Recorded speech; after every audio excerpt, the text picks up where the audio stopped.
नमस्कार,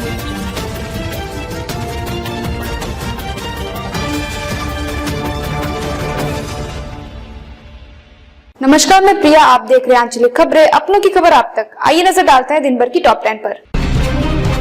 पीएम मोदी के विदेश दौरे के बाद होगा दिल्ली में शपथ ग्रहण समारोह। 13 फरवरी के बाद होगा दिल्ली के नए मुख्यमंत्री का शपथ ग्रहण समारोह। दिल्ली में नए मुख्यमंत्री का शपथ ग्रहण समारोह 11 फरवरी के बाद हो सकता है, क्योंकि प्रधानमंत्री नरेंद्र मोदी 10 से 13 फरवरी तक विदेश दौरे पर रहेंगे। भाजपा चाहती है कि पीएम शपथ ग्रहण में मौजूद रहे।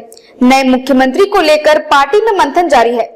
रविवार को भाजपा अध्यक्ष जेपी नड्डा और गृह मंत्री अमित शाह के बीच बैठक हुई, जिसमें सीएम पद के संभावित नामों पर चर्चा हुई। सीएम पद के लिए प्रवेश वर्मा सहित कई नामों पर विचार हो रहा है। पार्टी दलित चेहरे या किसी लो प्रोफाइल नेता को भी मौका दे सकती है। दिल्ली भाजपा अध्यक्ष वीरेंद्र सचदेवा ने कहा कि निर्णय केंद्रीय नेतृत्व करेगा। भाजपा ने तय किया है कि केजरीवाल का सरकारी आवास नए मुख्यमंत्री का निवास नहीं बनेगा। जीत के बाद भाजपा विधायकों ने विजय रैली निकालकर जनता का धन्यवाद किया। प्रवेश वर्मा, कपिल मिश्रा और विजेंद्र गुप्ता ने अपने क्षेत्रों में जीत का जश्न मनाया। भाजपा ने भ्रष्टाचार के मुद्दे पर आप सरकार को घेरने की तैयारी भी शुरू कर दी है। रामलला के दर्शन को उमड़ी भीड़। 20 दिनों में 50 लाख श्रद्धालु पहुंचे। वीआईपी दर्शन के सभी पास 11 फरवरी तक फुल। माघ पूर्णिमा पर जारी नहीं होंगे पास। राम मंदिर में श्रद्धालुओं की भीड़ लगातार बढ़ती जा रही है। बीते 20 दिनों में 50 लाख से ज्यादा भक्त रामलला के दर्शन कर चुके हैं। रोजाना करीब 3 लाख श्रद्धालु पहुंच रहे हैं। वीआईपी दर्शन की भी बड़ी मांग है। 11 फरवरी तक सभी वीआईपी पास फुल हो चुके हैं, जबकि 12 जनवरी को माघ पूर्णिमा स्नान के कारण पास जारी नहीं किए जाएंगे।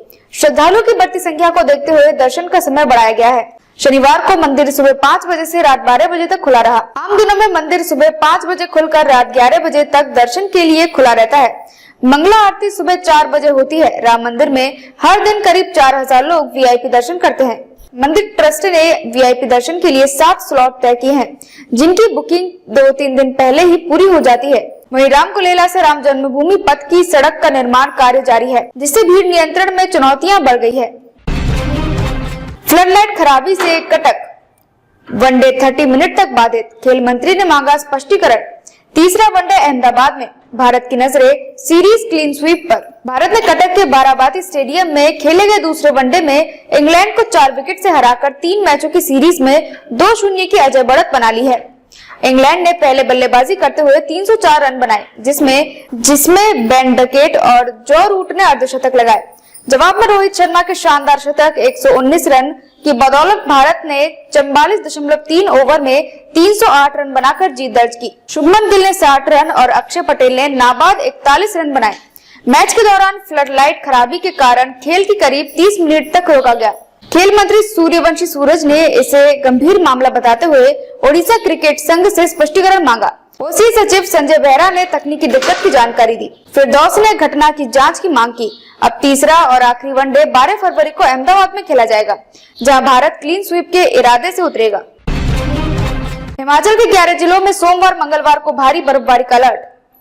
पश्चिम विक्षोभ के कारण पारा गिरा, ठंड बढ़ने की उम्मीद। हिमालयी इलाकों और पूर्वोत्तर भारत में मौसम ने करवट ली है। हिमाचल प्रदेश और जम्मू कश्मीर में सोमवार और मंगलवार को बारिश और बर्फबारी के आसार हैं।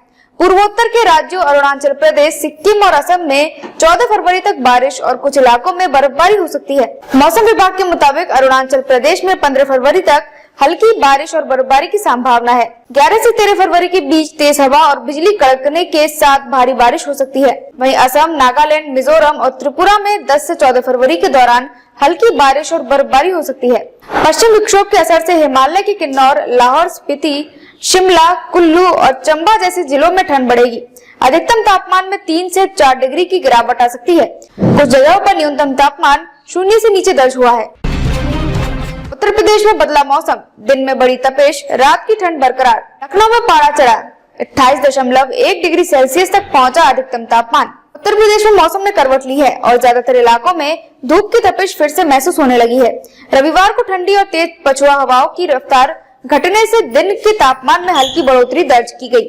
अयोध्या 7.5 डिग्री सेल्सियस के साथ प्रदेश का सबसे ठंडा क्षेत्र रहा। हालांकि रात में ठंड और गलन अभी भी जारी है। मौसम विभाग के अनुसार अगले 2-3 दिनों में तापमान में और बढ़ोतरी होगी। आंचलिक मौसम विज्ञान केंद्र लखनऊ के वरिष्ठ वैज्ञानिक अतुल कुमार सिंह ने बताया कि दिन और रात दोनों का पारा धीरे धीरे बढ़ेगा। रविवार को लखनऊ में अधिकतम तापमान 28.1 डिग्री और न्यूनतम तापमान 9.3 डिग्री सेल्सियस दर्ज किया गया। वहीं राजधानी की वायु गुणवत्ता अधिकांश जगह मध्यम श्रेणी में रही। लालबाग का AQI 245 दर्ज किया गया, जबकि अलीगंज गोमती नगर, ताल कटोरा, BBAU और कुकरेल में हवा की गुणवत्ता मध्यम श्रेणी में रही। Bharat cancer genome Atlas, cancer research में बड़ी उपलब्धि। IIT मद्रास ने लॉन्च किया देश का पहला कैंसर जीनोम डाटाबेस। भारत में कैंसर के शुरुआती लक्षणों की पहचान और बेहतर इलाज की दिशा में बड़ा कदम उठाया गया है।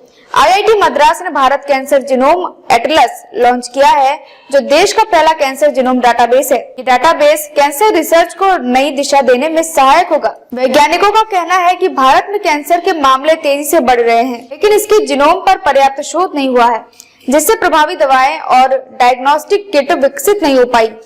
इस समस्या के समाधान के लिए 2020 में इस परियोजना की शुरुआत की गई। ब्रेस्ट कैंसर के 480 मरीजों के टिश्यू सैंपलों की जांच कर 960 जीनों की एक्सोम इंडेक्सिंग की गई। ये डाटाबेस bcga.iitm.ac.in पर उपलब्ध है। IIT मद्रास के निर्देशक प्रोफेसर वी कामकोटी के अनुसार यह एटलस कैंसर के कारणों को समझने और हाई रिस्क ग्रुप की पहचान में अहम भूमिका निभाएगा। नेशनल कैंसर रजिस्ट्री के अनुसार भारत में हर 9वें व्यक्ति को कैंसर होने की आशंका रहती है। राष्ट्रीय खेलों में उत्तराखंड का ऐतिहासिक प्रदर्शन, टॉप 10 में बनाई जगह। 70 पदकों की ओर बढ़ता उत्तराखंड, खेल राज्य बनने की और मजबूत कदम। उत्तराखंड के खिलाड़ियों ने राष्ट्रीय खेलों में बेहतरीन प्रदर्शन कर इतिहास रच दिया है। राज्य के खेल प्रेमियों से लेकर सरकार तक सभी इस सफलता पर गर्व महसूस कर रहे हैं। 10,000 मीटर दौड़ में कांस्य पदक जीतने वाले सोनिया जैसी प्रतिभाओं ने उम्मीदों से बेहतर प्रदर्शन किया है। पदक तालिका में उत्तराखंड अब टॉप 10 में शामिल हो चुका है और 70 पदकों के आंकड़ों को छूने के करीब है। पिछले राष्ट्रीय खेलों में जहां राज्य 25वें स्थान पर था, वहीं इस बार का प्रदर्शन शानदार और ऐतिहासिक रहा। मुख्यमंत्री पुष्कर सिंह धामी ने इसे खेल राज्य बनने की दिशा में एक बड़ा कदम बताया है। हालांकि खेल विशेषज्ञों का कहना है कि इस प्रदर्शन को बरकरार रखने के लिए बेहतर खेल ढांचे और संसाधनों की सही उपयोग जरूरी है। महाराणा प्रताप स्पोर्ट्स परिसर में करोड़ों की लागत से बने आइस सेटिंग रिंग जैसे संसाधनों को पुनः सक्रिय करना राज्य की खेल नीति को मजबूत बना सकता है।